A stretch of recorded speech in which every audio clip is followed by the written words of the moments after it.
क्या सच में सिर्फ एक बार हनुमान बाहुक सुनने से चमत्कार होता है? ये प्रश्न तब जन्म लेता है जब मनुष्य जीवन की उस सीमा पर खड़ा होता है जहां दवाइयां जवाब देने लगती है, अपनों की सलाहें खोखली लगने लगती है, रातें करवटों में कटती है और भीतर कहीं एक अनकहा डर बैठ जाता है कि शायद अब कुछ नहीं बदलेगा। और ठीक उसी क्षण जब मन टूटने लगता है, तब तुलसीदास जी की पीड़ा से जन्मा वह दिव्य स्तोत्र हनुमान बाहुक मनुष्य के भीतर ऐसी ज्वाला जगा देता है जिसे न आंखें देख पाती है न तर्क समझ पाता है, क्योंकि हनुमान बाहुक कोई साधारण पाठ नहीं बल्कि उस वेदना की पुकार है जो स्वयं गोस्वामी तुलसीदास ने असह्य शारीरिक कष्ट, असाध्य पीड़ा और मृत्युस्मान वेदना में रहते हुए हनुमान जी से की थी। और जब कोई भक्त आज पहली बार इसे सुनता है, बिना दिखावे, बिना शर्त, बिना संदेह, तो उस सुनने की प्रक्रिया में ही उसके भीतर वर्षों से जमी हुई निराशा की परतें दरकने लगती है, क्योंकि शब्द नहीं बदलते, चेतना बदलती है।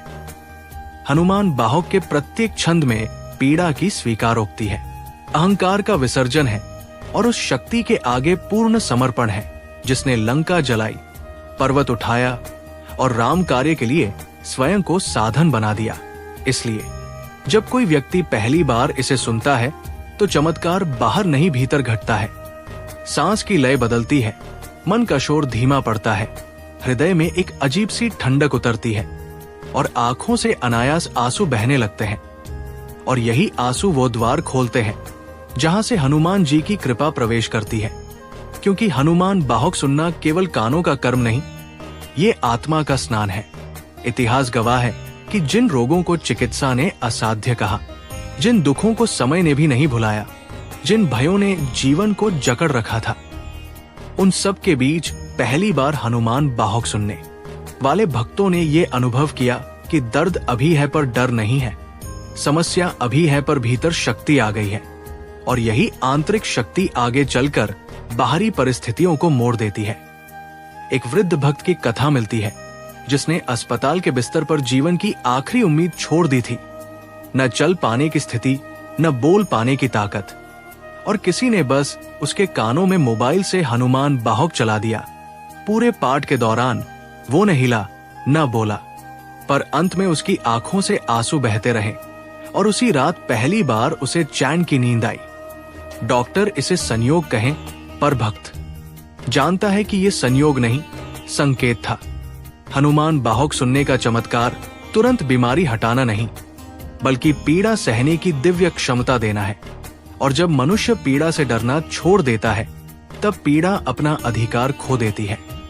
इसी कारण कहा गया है कि पहली बार सुनते ही जीवन नहीं बदलता, पर दिशा बदल जाती है। और दिशा बदलते ही कुछ ही दिनों में निर्णय बदलते हैं, आदतें बदलती है, कंपन बदलता है, और वही कंपन आगे चलकर परिस्थितियों को खींच लाता है।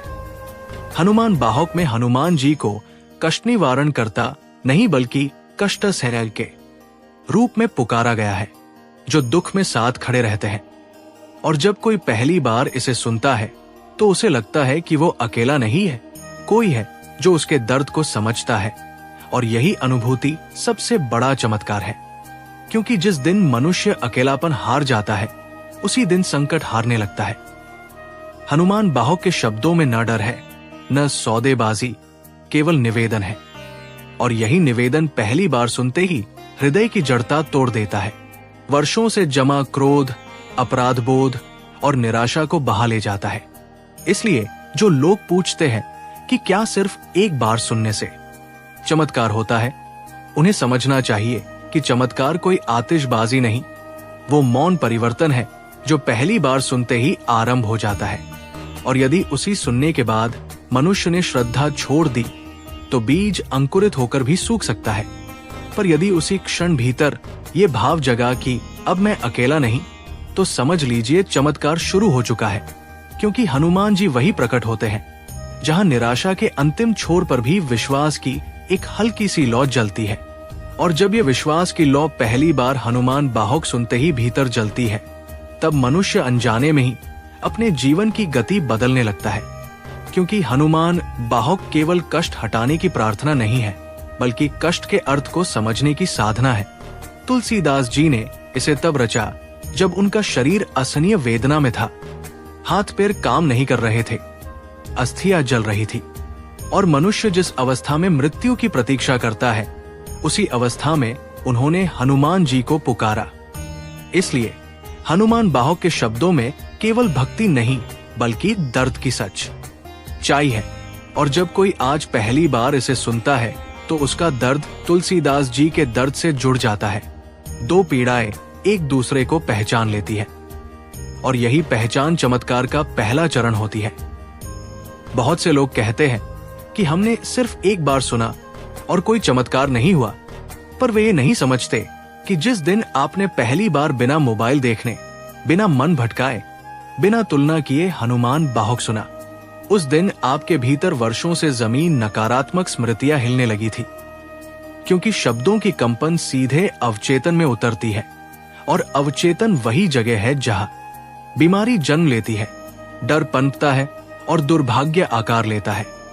एक युवा की कथा मिलती है जो वर्षों से अवसाद में था। न दवा असर कर रही थी न सलाह, किसी ने उसे जबरदस्ती नहीं बल्कि प्रेम से एक रात कहा, बस एक बार सुन लो, मानने की जरूरत नहीं। उसने हेडफोन लगाया और हनुमान बाहुक चला दिया। पूरी रचना के दौरान वो रोता रहा, उसे नहीं पता क्यों, पर पहली बार उसे लगा कि कोई उसके भीतर के शोर को सुन रहा है। अगले दिन उसका जीवन नहीं बदला, पर उसने आत्महत्या का विचार छोड़ दिया। और कई बार इतना ही चमत्कार होता है कि जीवन रुकने से बच जाए। हनुमान बाहुक सुनने से हनुमान जी तुरंत प्रकट हो ये आवश्यक नहीं, पर हनुमान जी का बल आपके भीतर प्रकट हो जाता है। वो बल जो भय से बड़ा होता है, और भय के टूटते ही आधी समस्याएं स्वयं गिर जाती है। शास्त्र कहते हैं कि हनुमान जी संकट मोचन है, पर बहुत कम लोग समझते हैं कि संकट केवल बाहर नहीं होता, सबसे बड़ा संकट भीतर होता है। निराशा, आत्मग्लानि, क्रोध और अकेलापन। और हनुमान बाहुक पहली ही बार में इन चारों को हिला देता है। जो लोग असाध्य रोगों से पीड़ित हैं, वे अक्सर कहते हैं कि सुनने के बाद दर्द कम नहीं हुआ, पर मन शांत हो गया, और वही शांति शरीर को संकेत देती है कि अब लड़ाई बंद करो, अब उपचार स्वीकार करो। और यहीं से चमत्कार धीरे धीरे आकार लेता है। कई भक्तों ने अनुभव किया है कि पहली बार सुनने के बाद सपनों में हनुमान जी नहीं आए, पर बार बार हनुमान जी का नाम स्वतः मन में आने लगा। और नाम का स्मरण ही सबसे बड़ा संकेत है कि कृपा का प्रवाह आरंभ हो चुका है। याद रखिए, हनुमान बाहुक सुनना कोई सौदा नहीं कि एक बार सुना और सब ठीक हो जाए।